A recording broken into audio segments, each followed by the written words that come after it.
আমি ডক্টর জাকির সাহেবকে দুবাই থেকে চিনি। সেখানে আমার একজন মুসলিম বন্ধু ছিল, সে আপনার সম্পর্কে আমাকে জানিয়েছিল। আমি আপনাকে ধন্যবাদ জানাই যে আপনি ইসলাম সম্পর্কে অনেক ভুল ধারণা দূর করেছেন। মুসলমানদের সম্পর্কে আমার কাছে যে ভালো কথাগুলো মনে হয় তা হলো মুসলমানরা বেশিরভাগ সময় মিথ্যা বলে না, কাউকে ধোঁকা দেয় না, অন্যের টাকাও আত্মসাৎ করে না। কিন্তু আমার অনেক কষ্ট লাগে, কারণ আমাদের ধর্মে গরু হলো গৌমাতা। আমার মুসলমানদের কাছে একটা কথা জানার আছে যে তারা গরুর মাংস কেন।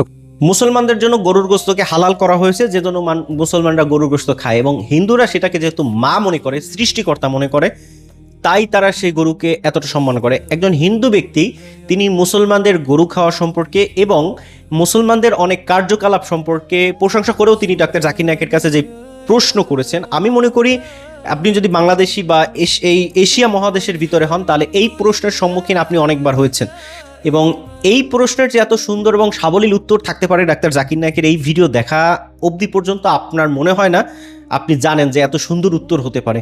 চলুন দর্শক, এইখানে এই হিন্দু ব্যক্তি গোমাতা অর্থাৎ তাদের যে মা গরু এই সম্পর্কে তিনি যে প্রশ্ন করেছেন, ডাক্তার জাকির নায়েক কি উত্তর দিয়েছেন, কেন মুসলমানরা গরু খায়, এই প্রশ্নের উত্তরে কি দিয়েছেন, চলুন পূর্ণাঙ্গ প্রশ্ন এবং উত্তরটি আমরা একটু শুনে আসি। আমার নাম আনন্দ কারওয়া, পেশায় আমি একজন সিএ। আমি ডক্টর জাকির সাহেবকে দুবাই থেকে চিনি। সেখানে আমার একজন মুসলিম বন্ধু ছিল, সে আপনার সম্পর্কে আমাকে জানিয়েছিল। আমি আপনাকে ধন্যবাদ জানাই যে আপনি ইসলাম সম্পর্কে অনেক ভুল ধারণা দূর করেছেন। মুসলমানদের সম্পর্কে আমার কাছে যে ভালো কথাগুলো মনে হয় তা হলো মুসলমানরা বেশিরভাগ সময় মিথ্যা বলে না, কাউকে ধোঁকা দেয় না, অন্যের টাকাও আত্মসাৎ করে না। কিন্তু আমার অনেক কষ্ট লাগে, কারণ আমাদের ধর্মে গরু হলো গৌমাতা। আমার মুসলমানদের কাছে একটা কথা জানার আছে যে তারা গরুর মাংস কেন খায়। আনন্দ ভাই প্রশ্ন করেছেন, তিনি বলছেন যে তিনি আমাকে দুবাই থেকে চেনেন মাশাআল্লাহ, এবং কয়েক বছর ধরে আমার লেকচার শুনছেন। আর তিনি বলছেন যে তার অভিজ্ঞতা অনুযায়ী তিনি মনে করেন যে মুসলমানরা ভালো মানুষ, সত্য কথা বলে, মিথ্যে বলে না, কারো টাকা আত্মসাৎ করে না। কিন্তু একটা তার কষ্ট লাগে, গরু হলো হিন্দুদের গৌমাতা, আর মুসলমানদের সম্পর্কে একটা বিষয় যা খটকা লাগে যে মুসলমানরা গরুর মাংস কেন খায়, এটা তার প্রশ্ন।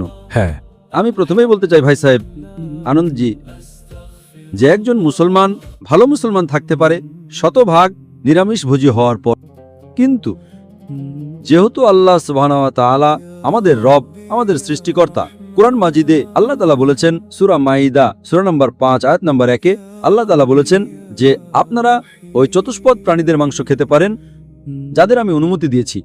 আল্লাহ তাআলা বলেছেন সূরা নাহাল সূরা নম্বর 16 আয়াত নম্বর 5-এ যে আপনারা গবাদি পশুর মাংস খেতে পারেন। কোরআনে উল্লেখ আছে সূরা মুমিনুন সূরা নম্বর 23 আয়াত নম্বর 21-এ যে আপনারা গবাদি পশু থেকে আপনারা পান দুধ, তাদের থেকে পান আপনারা উষ্ণতা, আর আপনারা এদের মাংস খেতে পারেন।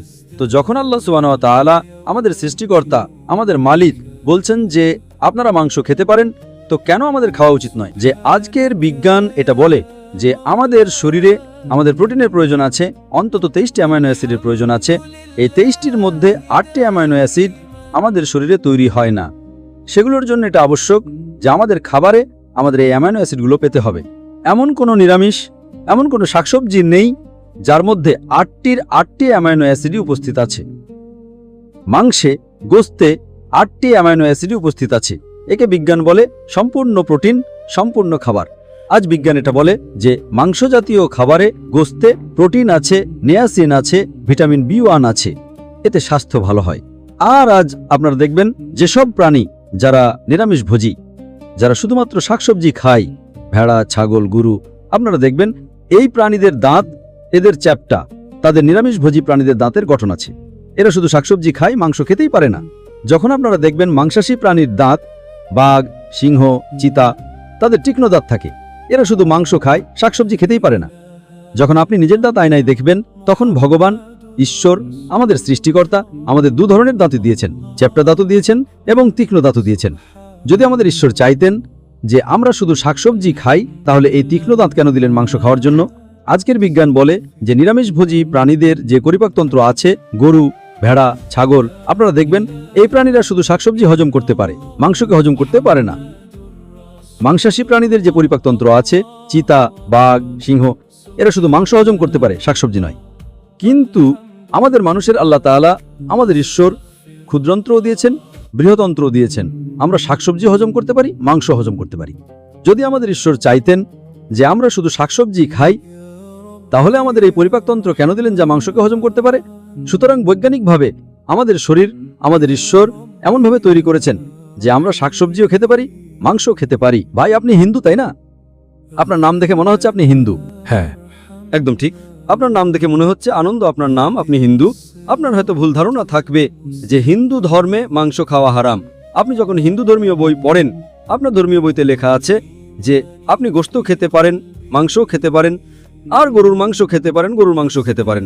আপনি যখন পড়বেন মনুস্মৃতি অধ্যায় নম্বর 5 শ্লোক নম্বর 30-এ লেখা আছে যে যদি খাদক প্রাণী, যদি খাদক সৃষ্টি সেই জিনিসকে খায় যেগুলো খাদ্য প্রাণী, তাহলে আপনি কোনো পাপ করছেন না।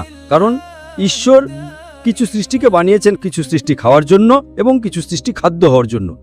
তো যদি আপনি খাদ্য প্রাণী খান তবে পাপ করছেন না।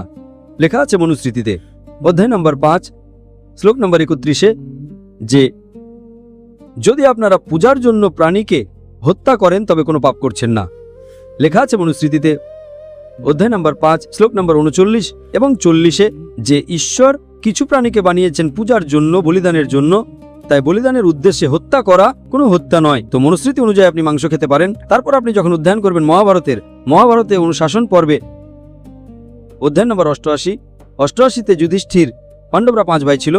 আপনি যুধিষ্ঠিরের নাম তো শুনে থাকবেন। যুধিষ্ঠির যে পাণ্ডবদের 5 ভাই ছিল, যুধিষ্ঠির পাণ্ডবদের মধ্যে সবচেয়ে বড় ভাই ছিল।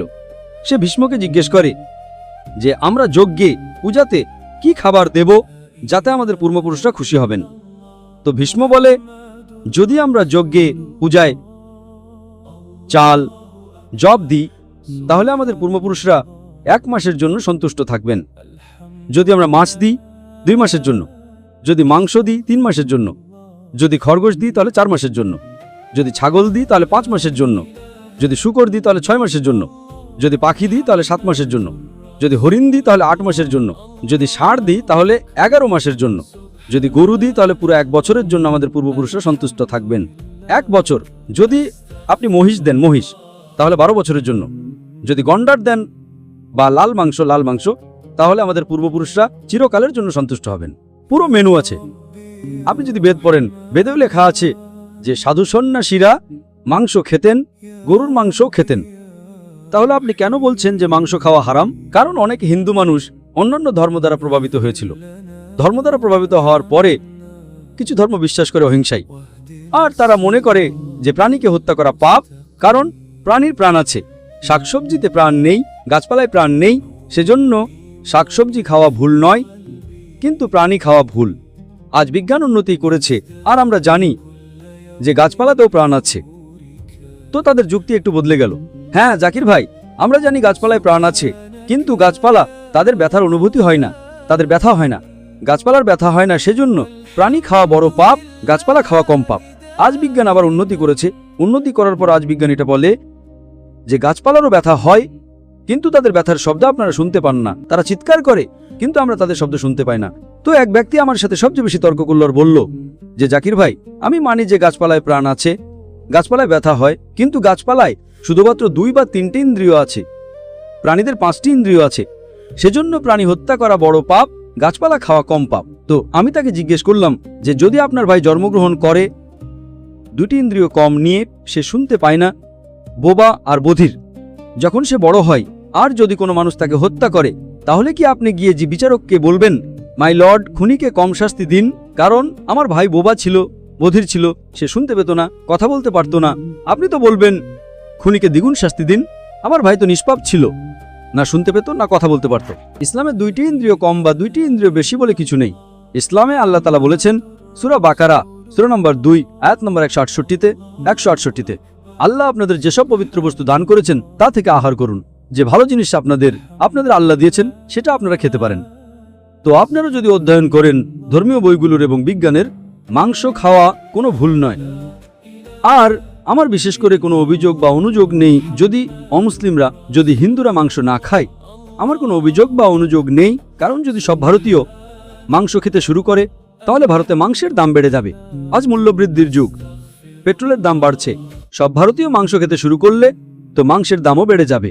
তো আমার কোনো অভিযোগ বা অনুযোগ নেই আপনারা যদি মাংস না খান, কিন্তু যদি আপনারা এটা বলেন যে মাংস খাওয়া ভুল, তাহলে আপনারা আপনাদের ধর্মীয় বইগুলো সম্পর্কে জানেন না আর বিজ্ঞান সম্পর্কেও জানেন না। যদি আপনারা বলেন কারো প্রাণ নেওয়া উচিত নয়, তাহলে আপনারা 2 মিনিটও বাঁচতে পারবেন না। আমরা যে শ্বাস নিচ্ছি, এই জীবাণু আছে, জীবাণুতেও প্রাণ আছে। আপনারা শ্বাস নেওয়ার মাধ্যমে তাদের হত্যা করছেন, তো আপনারা বাঁচতেই পারবেন না। ইসলামে এটা হলো যে জিনিসের অনুমতি আছে সেটা আপনারা খেতে পারেন, যা হারাম সেটা খাওয়া উচিত নয়। আশা করি আপনার প্রশ্নের উত্তর পেয়েছেন। মুসলমান হিন্দু এই দুইটা গ্রুপ, বিশেষ করে আমাদের এই বাংলাদেশ, ইন্ডিয়া, পাকিস্তান সহ এই মোটামুটি এশিয়ার ভিতরে এই ধরনের বিভিন্ন কিন্তু বন্ধুত্ব সুলভ আচরণ দেখা যায়। আমরা একই সাথে চলতেছি, কিন্তু আমি গরু খাইতেছি, সে গরু খাইতেছে না। আমি আমার সৃষ্টিকর্তার উপাসনা করতেছি, সে তার গরুর উপাসনা করতেছে, তার মা গরু, তার অনুসরণ করতেছে। এটা মানে সে ওই গরুর গোবর দিয়ে সে নাস্তা করতেছে, বা তার প্রসাবকে সে নিজের শরীরের জন্য সেটা ভালো মনে করতেছে, সে পান করতেছে। এই ধরনের কিন্তু বিভিন্ন কার্যকলাপ কিন্তু আপনি দেখবেন, এবং এটা কিন্তু এই এশিয়া মহাদেশ সবচেয়ে বেশি। তো এইরকম একটা জিনিস সম্পর্কে ডাক্তার জাকির নায়েক যে উত্তর দিয়েছেন, আমি মনে করি আপনি এই উত্তরে সন্তুষ্ট। এবং এটা যদি মনে করেন যে আপনি যদি জানেন, তাহলে আপনার ফ্রেন্ড সার্কেলে যদি 2-1 হিন্দু থাকে, এই ধরনের প্রশ্নের সম্মুখীন যখন হবেন, তখন এই উত্তরগুলো আপনার দিতে সহজ হবে এবং তাকে বুঝাতেও আপনি সক্ষম হবেন। শুধু এই প্রশ্ন না, এইরকম অনেক কঠিন কঠিন প্রশ্ন কিন্তু এই চ্যানেলে প্রতিনিয়ত পাবলিশ করা হয়। তাই এই চ্যানেলটিকে সাবস্ক্রাইব করে রাখবেন, ভিডিওগুলো লাইক দিবেন যাতে পরবর্তী ভিডিও আপনার সামনে আসে, এবং এই ভিডিও আপনি আপনার টাইমলাইনে শেয়ার করে রাখুন। ইসলাম প্রচারে আপনি সহায়তা করুন। ভালো থাকবেন সবাই। আসসালামু আলাইকুম রহমতুল্লাহ।